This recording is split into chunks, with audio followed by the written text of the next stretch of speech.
Hai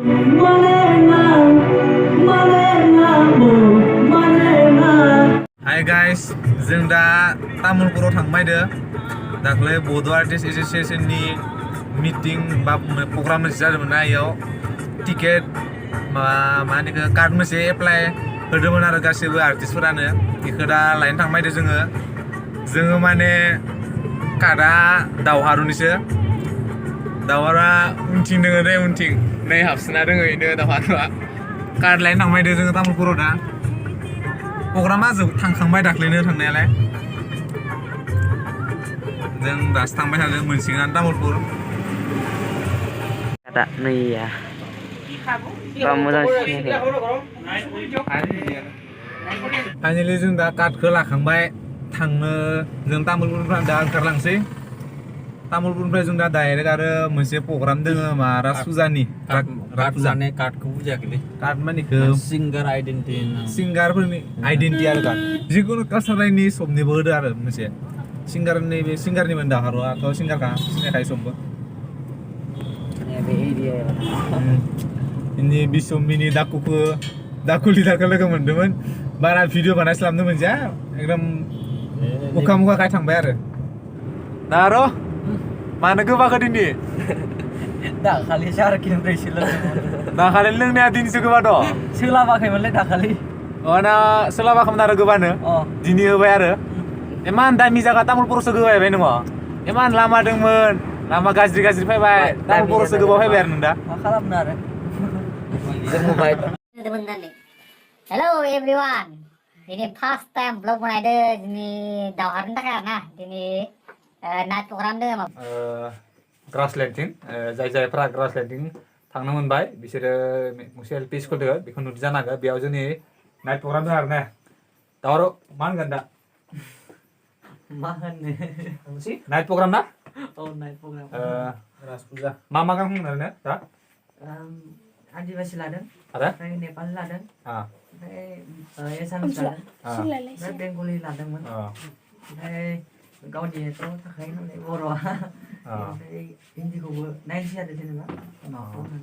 मोनबाय होमबा दा रायजोफ्रा नायलांबाय था जों थांनो लांबाय थानि ओरैनो जोंनि प्रग्रामा साराय सातथासोआव जागोन ना साराय सातथासोआव जागोन प्रग्रामा साननै बिनिया बे मोनसे फुजायावनो दिनैबो नेहरगोन आरो गाबोनबो नेहरगोन आरो ना गाबोनखौबो देखायगोन जोङो ओमफ्राय दिनैखौबो देखायगोन दिनै माने बारा नङा दिनै बाराखौनो आरो ना आदिबासि मानसि मावगोन दिनै आदिबासि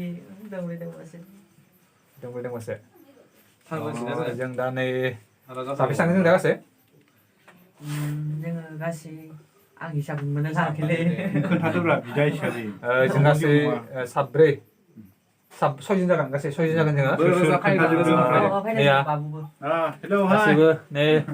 आं कुनाल थांबाय जोङो इउटुबार प्रेम सिं इउटुबार नै ब्रादार मु बिदि फार्स्ट टाइम ब्लग बनायदो आरो जों जेनेबा एक्सपिरियेन्स गैया जों बानायनायनि फार्स्ट टाइम बानायदो आं फार्स्ट टाइम बनायदो दावहारुनि थाखाय बनायदो आरो ना थ' नोंथांमोना नायलांबाय था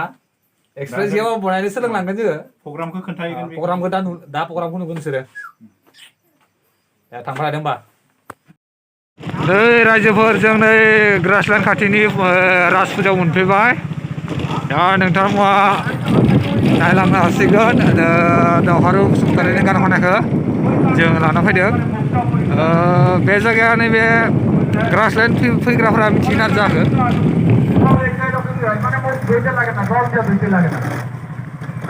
नोंथांमोना नायलांबाय था फार्स्ट टाइम ब्लग बनायदों नोंथांमोन जायाबो जानो हागौ गोरोन्थि जायोबा निमाहा बिनाय जाबाय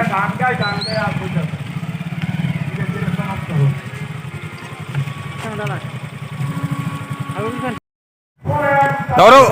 मोनफैबाय ना मेथाइखौनो मोनसिगोन माथो दे रायजोफोरखौ मोनसे माबा मोनसे नटिस हर जेनेबा जों दा प्रग्रामाव खननाय मेथाइखौ जों दा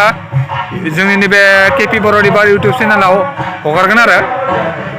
बे जाबाय जोंनि फार्स्ट टाइम ब्लग बनायनाय जायाबो जानो हागौ रायजोफोर अननानै निमाहा होबानो जाबाय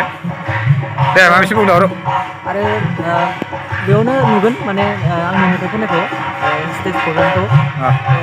जायफोरा माने साबसक्राइब खालामाखै माने साबसक्राइब खालामनानै ला आरो खाथियाव थानाय बेल आइकनखौ थुनानै हो दिनै आरो मा मोनबोदोंमोन लाबोदोंना कार्डखौ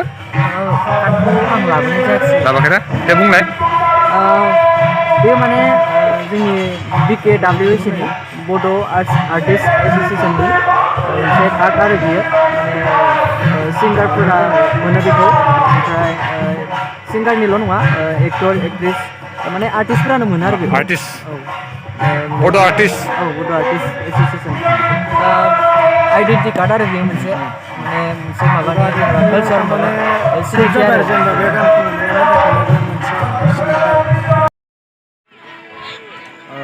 नैबेनो रायजोफोर ग्रिनलेण्ड इक' केम्प थांनाय लामाया बेथिंजायनो थाङो ओमफ्राय बेनि खाथियावनो जोंनिया राज फुजाया बेयावनो जादों जों बेवहायनो दावहारु बसुमतारीखौ मेथाइ खननो लाबोदों आरो एसे मानसि जाबावनो दं दा मानसि जाजोबा जोङो मेथाइखौ खननो हासिगोन आरो जोबोद गोजानाव बगामाथि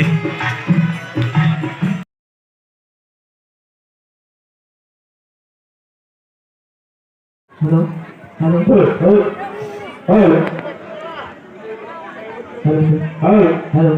Hello.